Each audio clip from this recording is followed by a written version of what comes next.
Salom. Bugun sizlarga Shinobi olamidagi eng kuchli bo'lgan shinobilardan biri bo'lgan Hatake Sakuma, ya'ni Kakashining otasi haqida gapirib beraman. Naruto dunyosida bir nechta kuchli shinobilar erta va fojiali o'lim topganlar.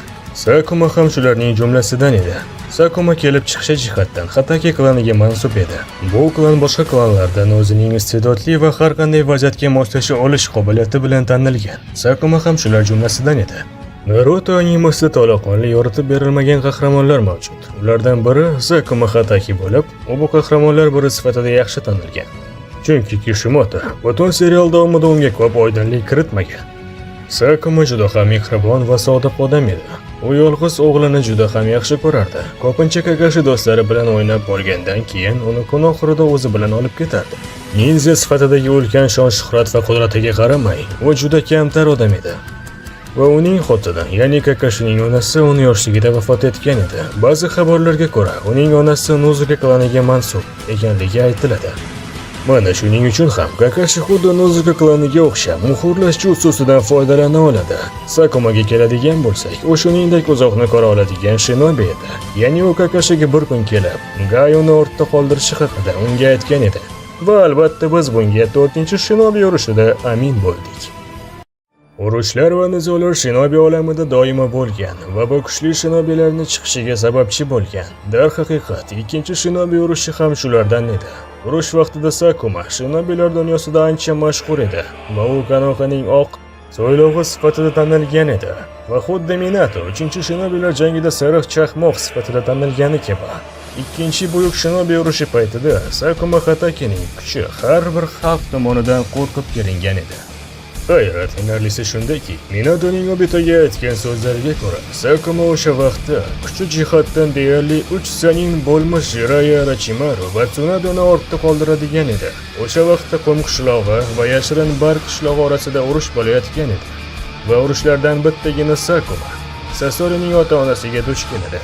Va o'shanda Sasorining ota-onasi Hatake Sakuma tomonidan o'ldiriladi va bu ishidan Chiyo juda ham g'azablanadi. Shu sabab Chiyo Kakashini ko'rgan zahoti uni oq so'yloq deb adashib hujum qilgan edi.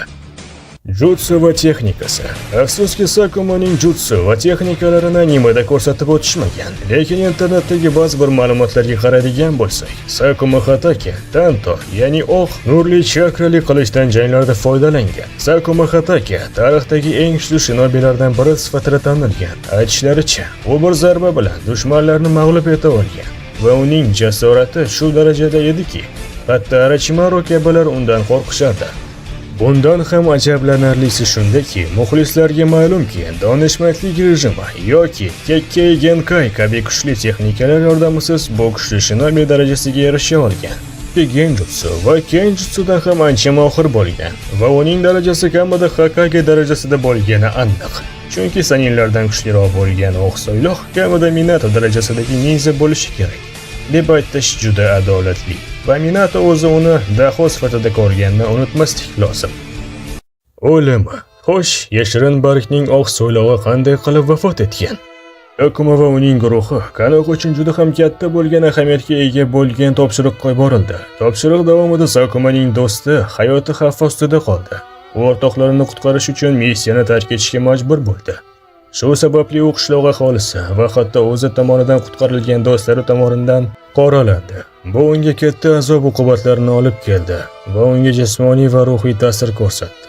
U o'z joniga qasd qildi va barcha qiyinchilik va tashvishlardan xalos bo'lish uchun hayotiga nuqta qo'ydi. Darhaqiqat, Sakuma Hatakening hayoti chuqur afsus va qayg'udan iboratdir. Agar u yo'lda do'stlarining o'limiga yo'l qo'ygan bo'lsa, u Bark qishlog'ining qahramoni sifatida ko'rilgan bo'lishi mumkin edi. 4-Hokage va Jiraiya kabi boshqa mashhur ninjalar, ayniqsa o'zlarining kuchli va dushman sarflariga yetkaza oladigan vayrongarchiliklarni tufayli qahramonlarga aylanishadi. Sakuma osonlikcha bu oliyjanob maqtovga sazovor ninjalardan biri bo'lishi mumkin edi. Ammo ninjalarning yo'li osonlikcha bosib o'tilmagan. Uning o'limi Kakashi uchun keyinchalik o'rganish va Narutoga do'stlik qadrini o'rgatish uchun bu ish namuna bo'la oldi desam mubolag'a bo'lmaydi. Sizga bera olgan ma'lumotlarimiz yetarlicha deb umid qilamiz. Keyingi qismlarda ayniqsa qaysi qahramon haqida ma'lumot yig'ishni yoki o'rganishni xohlagan bo'lardingiz? Bu haqida albatta o'z fikringizni kommentariyalarda qoldiring.